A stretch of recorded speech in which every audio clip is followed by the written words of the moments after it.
कहानी की शुरुआत कोरिया के एक गांव को दिखाते हुए होती है, जहां पर जाएगू और सुयोंग नाम का एक मैरिड कपल रहता था, जिनकी कमाई का जरिया सिर्फ उनकी एक छोटी सी गैरेज थी। उनकी दुकान इतनी छोटी थी कि वहां से गुजरने वाले लोग उसे नोटिस ही नहीं कर पाते थे, जिस वजह से उनका बिजनेस बहुत ही कम चलता था और उन्हें पैसों की भी बहुत दिक्कत थी। जाएगू की गरीबी के कारण उसकी वाइफ सुयोंग को उसके परिवार वाले बहुत ताना मारते थे।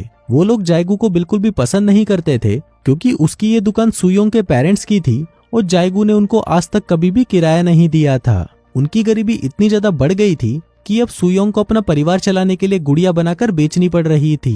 इसी बीच उनकी दुकान के पास कंस्ट्रक्शन का काम शुरू हो जाता है और कंस्ट्रक्शन कंपनी के बड़े बड़े ट्रक्स उनकी दुकान के ठीक सामने आकर खड़े होने लगते हैं, जिस वजह से उनकी दुकान छुप जाती है और आने वाले लोगों को बिल्कुल भी दिखाई नहीं देती, जिस वजह से उनका बचा कुचा बिजनेस भी खत्म हो जाता है। इस बात से परेशान होकर एक दिन जाएगू कंस्ट्रक्शन साइट पर जाकर साइट के मैनेजर और उसकी वाइफ येरी से हे मूवी के चाहने वालों, हम आपके लिए लेकर आए हैं एक धमाका ऑफर। नेटफ्लिक्स और अमेजोन पर भारी भरकम छूट आपके सामने अभी प्लान लिखे हुए हैं। अगर आपको हमारे प्लान चाहिए तो दिए गए व्हाट्सएप नंबर पर कांटेक्ट करें। नेटफ्लिक्स और अमेजोन जैसे किसी भी प्लेटफॉर्म के लिए संपर्क करें। बात करने की कोशिश करता है, लेकिन यहाँ पर उसकी ट्रक ड्राइवर से लड़ाई हो जाती है, जिससे वो गलती से मैनेजर की बेटी को गिरा देता है। अब इस बात से नाराज होकर वो लोग उसे उठाकर पुलिस स्टेशन पहुंचा देते हैं, जहाँ पर एक ऑफिसर उससे कहता है कि उसकी शॉप ठीक नहीं चलती तो उसे किसी और को इसका जिम्मेदार नहीं ठहराना चाहिए। तभी एक ऑफिसर आकर कहता है कि वो दुकान जाएगू के ससुर की है और वो उस दुकान को बेचना चाहते हैं, जिसके बाद पुलिस उसे लास्ट वार्निंग देकर छोड़ देते हैं। फिर घर लौटते वक्त रास्ते में उसे एक आदमी परेशान दिखाई देता है। दरअसल उसका ट्रक खराब हो चुका था और वो उसे कबाड़ी के पास बेचना चाहता था।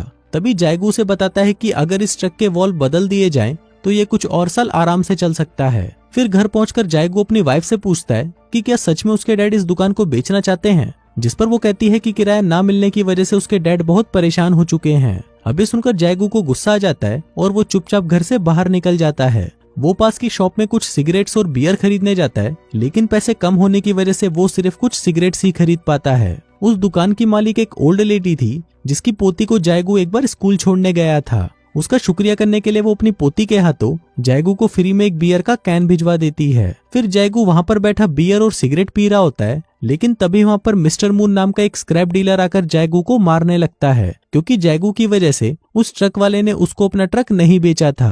तभी सीन शिफ्ट होता है, जहां डिनर करते हुए मिस्टर मून अपने दोस्तों को जाएगू के साथ हुई मारपीट के बारे में बताता है, जिस पर वो लोग उसे सुयोंग के बारे में बताने लगते हैं। अभी सुनकर मिस्टर मून बाहर चला जाता है, क्योंकि वो एक टाइम पर सुयोंग से शादी करना चाहता था और आज भी मन ही मन वो उससे प्यार करता था। कुछ दिनों बाद सुयोंग अपनी फैमिली के किसी फंक्शन में जाती है, जहाँ पर उसके सभी रिश्तेदार उसको जाएगू के साथ शादी करने पर ताने मारते हैं। कुछ देर बाद यहाँ पर जाएगू भी आ जाता है। वो तैयार होकर आया था और उसके हाथ में एक केक का डिब्बा था। दरअसल इस फंक्शन में आने के लिए उसने उधार में पैसे लिए थे, ताकि वो नए कपड़े और केक के साथ आकर सबको इम्प्रेस कर सके। लेकिन जैसे ही वो दरवाजे पर पहुंचता है, तभी बाहर से ही उसे सुनाई देता है कि कुछ लोग उसकी बुराइयां कर रहे हैं। वो लोग उसकी गरीबी और मजबूरी का मजाक उड़ा रहे थे। तभी शर्म के मारे वो अंदर नहीं आता और बाहर से ही वापस चला जाता है। फिर रास्ते में वो देखता है कि एक कार रोड के बीचों बीच टायर पंचर की वजह से रुकी हुई है। फिर वो फटाफट उस कार के टायर को चेंज करके ठीक कर देता है। अब इतना देर रात का समय था और इतनी रात को उन्हें और कोई मैकेनिक नहीं मिलेगा, ये सोचकर जाएगू उनसे ज्यादा पैसे मांगता है। इसके बाद वो उस टायर के पंचर का रीजन चेक करने जाता है, तो वो देखता है कि वहाँ पर एक कील पड़ी थी। फिर उसी वक्त वहाँ पर सुयोंग अपने एक रिलेटिव की कार से उतरती है, जिसके बाद वो जाएगू को इग्नोर करके वहाँ से निकल जाते हैं। अब ये देखकर जाएगू को बहुत बुरा लगता है, जिसके बाद सुयोंग के साथ उसकी बहस हो जाती है। फिर सुयोंग को शांत करने के लिए जाएगू उसे वो पैसे दे देता है जो उसने उस कार को ठीक करके कमाए थे। उस रात जब वो दोनों साथ में सो रहे थे, तो जाएगू को नींद नहीं आती, क्योंकि उसे बार बार अपनी बेइज्जती याद आ रही थी। इसलिए वो बाहर रोड पर निकल जाता है और कुछ कीलों को एक साथ हर जगह पर बिखेर देता है। उसका ये प्लान काम कर जाता है और अगले दिन उसके पास एक कस्टमर टायर का पंचर लगवाने आता है, जिसके बाद जाएगू उस आदमी से पहले से भी ज्यादा पैसे मांगता है। फिर कई घंटे बीत जाने के बाद जब कोई ग्राहक नहीं आता, तो जाएगू को चिंता होने लगती है और वो वापस से रोड पर कीले चेक करने जाता है, जहाँ उसे पता चलता है कि जब उस रास्ते से बड़े बड़े ट्रक निकलते हैं तो उनके टायर से टकराकर वो कीलें खिसक जाती हैं और ट्रक के भारी टायर्स पर उन कीलों का कोई असर नहीं होता। पर इसके बावजूद भी जाएगू हार नहीं मानता। वो देर रात तक बैठकर पहले से भी ज्यादा नुकीली कीलें बनाता है और दोबारा से रोड पर फैला देता है। लेकिन इस बार ये काम करते हुए उसे सुयोंग देख लेती है और ये सब देखकर रोने लगती है, क्योंकि उसे लगता है कि ऐसा करने से किसी का एक्सीडेंट भी हो सकता है और पुलिस को पता चलने पर उन्हें अरेस्ट भी किया जा सकता है। लेकिन जायगू उसे समझाता है कि यहाँ पर सभी लोग रिश्वतखोर हैं, इसलिए उन्हें डरने की कोई जरूरत नहीं है और यहाँ पर आने वाले सभी लोग अमीर टूरिस्ट होते हैं, इसलिए उन्हें धोखा देना कोई गलत काम नहीं, जिस पर सुयोंग मान जाती है। अब ऐसे ही कुछ दिन बीत जाते हैं और ये सब करके जायगू अच्छा पैसा कमाने लगता है। फिर एक दिन जायगू के पास कंस्ट्रक्शन साइट की मैनेजर की वाइफ अपनी कार का पंचर लगवाने आती है और जायगू पंचर लगा देता है। इसी बीच सुयोंग कस्टमर को खुश करने के लिए उसके पास बैठकर चाय पूछने लगती है। ईरी को उसकी यह हालत देखकर उस पर तरस आने लगता है और उससे वो एक गुड़िया की कीमत पूछती है, जिसके बाद वो उसे उसके 2 गुने पैसे देती है। लेकिन सुयोंग को लगता है कि उसे वो पैसे भीख में मिल रहे हैं, इसलिए वो जायगू को उसकी कार का टायर ठीक करने के बदले उससे पैसे लेने से मना कर देती है। इसके बाद रात हो जाती है और वो दोनों फिर से कीलों को सड़क पर फैलाने के लिए निकल जाते हैं। फिर सुयोंग जायगू से कहती है, हम यहाँ पर रोज रोज कीले रखने आते हैं, तो क्यों ना हम कीलों को यहीं पर ही परमानेंट फिक्स कर दें। फिर ऐसे ही एक दिन जब वो दोनों रात में कीले बिछा रहे होते हैं तो वहाँ से कुछ पुलिस वाले गुजरते हैं और वो उनसे पूछते हैं कि वो लोग इतनी रात को यहाँ पर क्या कर रहे हैं, जिस पर वो दोनों पुलिस वालों से कहते हैं कि ये हमारा पर्सनल मैटर है। अगली सुबह ये दोनों थोड़ा परेशान दिखाई देते हैं क्योंकि काफी देर से उनके पास कोई कस्टमर नहीं आया था। तभी सुयोंग गुड़िया को बेचकर कमाए हुए पैसे निकालती है, जिसको लेकर जायगू उस स्टोर पर जाता है और अपना पिछले का सारा उधार क्लियर करके बियर खरीदता है। वहीं सुयोंग भी पहली बार सैलून में जाकर अपने बाल बनवाती है। फिर जब बियर शॉप का ओनर मिस्टर मून को बताता है कि जायगू ने अपना सारा उधार एक ही बार में क्लियर कर दिया है, तो मिस्टर मून को उन पर शक होने लगता है। रात को जायगू और सुयोंग फिर से रोड पर जाते हैं और ड्रिल मशीन से गड्ढा करके कीलों को वहीं पर ही फिक्स करने की कोशिश करते हैं। उधर यीरी को ये पता चलता है कि उसकी बेटी को किसी ने किडनैप कर लिया है। उधर जब पुलिस उससे पूछती है कि उसे किसी इंसान पर शक है, तो अचानक उसकी नजर सुयोंग की खरीदी हुई गुड़िया पर पड़ती है। वो उस गुड़िया को फेंक देती है और उसी पर किडनैपिंग का केस लगा देती है। लेकिन पुलिस को लगता है कि उनके पास जायगू और सुयोंग को अरेस्ट करने के लिए कोई सबूत नहीं है। इसी बीच एक पुलिस वाला उसको कहता है कि उसने उन दोनों को देर रात तक सड़क पर अजीब हरकतें करते देखा था। फिर अगले कुछ घंटों में पुलिस जायगू को शक के बिना पर अरेस्ट कर लेती है, जहाँ पर सुयोंग उन्हें रोते हुए कहती है कि हमने कोई किडनैपिंग नहीं की। इसके बाद जायगू से पुलिस स्टेशन पर पूछताछ की जाती है और दूसरी तरफ कुछ पुलिस वाले उसकी दुकान पर तलाशी लेने जाते हैं। वहीं सुयोंग के डैड को दुकान का मालिक होने पर बुलाया जाता है, लेकिन वो अपनी बेटी और दामाद को सपोर्ट करने की बजाय अपनी बेटी की ही इंसल्ट करता है कि उसने जायगू जैसे आदमी को चुनकर अपनी जिंदगी खराब कर ली है। अब काफी जांच पड़ताल के बावजूद भी पुलिस को उनके खिलाफ कोई भी सबूत नहीं मिलता, इसलिए वो जल्दी ही जायगू को छोड़ देते हैं। जिसके बाद एक पुलिस ऑफिसर उनसे माफी मांगते हुए उन्हें घर भी छोड़ने जाता है। अगले दिन जायगू फिर से अपना औजार तैयार करता है क्योंकि उसके यहाँ पर ना होने की वजह से उनका काफी नुकसान हुआ था। फिर उसे परेशान देखकर सुयोंग कहती है कि चिंता की कोई बात नहीं है, जल्दी ही सब कुछ ठीक हो जाएगा। वहीं दूसरी तरफ मिस्टर मून पुलिस वालों के साथ बैठा हुआ बात करता है कि जरूर जायगू कुछ छुपा रहा है, लेकिन पुलिस बिना सबूत के उसका कुछ नहीं कर सकती थी, इसलिए वो पुलिस को उनकी दुकान पर नजर रखने के लिए कहता है। फिर रात को सुयोंग रोड पर कीले ठोकने के लिए जाती है, लेकिन तभी मिस्टर मून उसे देख लेता है और फिर जैसे ही वो वहां से चली जाती है तो मिस्टर मून रोड पर आता है और वहां पर लगी कीलों को देखकर सब कुछ समझ जाता है। जिसके बाद वो सुयोंग और जायगू को ब्लैकमेल करने के बारे में सोचने लगता है। इसी बीच जायगू काफी पैसा कमा लेता है और जी खोलकर खर्च करता है। एक दिन एक बूढ़े कपल की गाड़ी सड़क पर लगी कील की वजह से पंचर हो जाती है और वो रिपेयर कराते हुए जायगू से डिस्काउंट मांगते हैं क्योंकि उन्हें जल्दी ही हॉस्पिटल में जाना था, लेकिन जायगू फिर भी उनसे एक्स्ट्रा पैसे मांगता है। इसके बाद सुयोंग ग्रोसरी स्टोर जाती है, जहाँ पर उसे मिस्टर मुन मिलता है और उसे कहता है कि मुझे तुम्हारी कील वाली चाल के बारे में पता चल चुका है और अगर तुम चाहती हो कि मैं इस राज को राज ही रखूं तो इसके बदले में तुम्हें अकेले में मुझसे मिलने आना होगा। फिर उस रात दोनों में से किसी को नींद नहीं आती। जायगू को ये महसूस हो रहा था कि उसने बूढ़े लोगों से ज्यादा पैसे लेकर सही नहीं किया और वो दुखी हो जाता है। उधर सुयोंग इस बात को लेकर परेशान थी कि मिस्टर मुन ने उसे अकेले में मिलने के लिए कहा था, जिसका मतलब था कि वो उसके साथ कुछ करने वाला है।